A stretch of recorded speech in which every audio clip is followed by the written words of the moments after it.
Hey guys, today I'm going to be walking you through the different types of wheels you'll find on on either a road bike, a cyclocross bike, a commuter bike, anything similar to that, and kind of give you a rundown of the anatomy of the different parts of the wheel, so that you'll kind of know what you're looking at when you're working on it or when you're talking to somebody in a bike shop and you need a certain part, because a lot of the parts are proprietary and the language can get really confusing from time to time.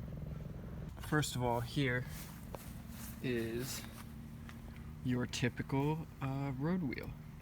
This is going to be standard on most road bikes, a lot of older hybrid or commuter bikes as well. Pretty much anything with a rim brake like that.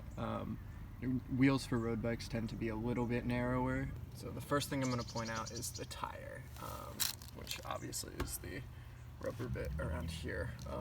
While it seems straightforward, it can be super confusing when you come into a bike shop if in a certain case you have your wheel stolen or something like that, because the language around tire changes and stuff like that, in regards to cars, motorcycles, everything like that, refers to the whole wheel.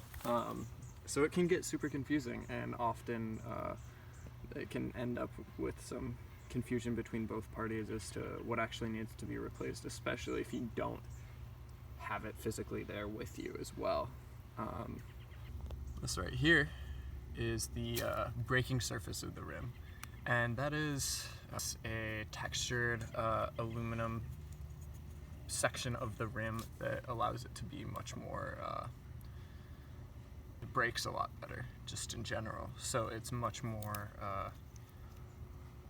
much safer, I guess, than a lot of older rims or carbon wheels or something like that, in which case there's not much of a surface for your brake pads to like grab hold of and cinch down on. This one is dirty and a little worn down. You can tell by kind of like these darker channels and stuff like that. That's where grit got into the brake pads, and then I hit the brakes later on, and that grit kind of dug itself into the brake channel there. And that's a shortcoming of rim brakes, is that you can wear through that braking surface pretty easily. Right in here is a super dirty hub. That is obviously the part that allows the wheel to spin. And right here is the skewer.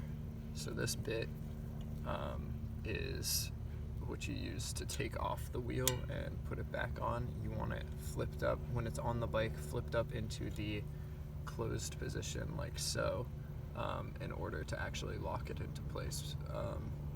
Otherwise, if you have it open like that, going over a bump or something like that will cause the wheel to just fly right out, basically.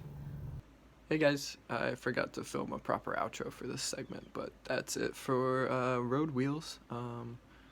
Check back for part 2, where I talk about cyclocross and hybrid wheels.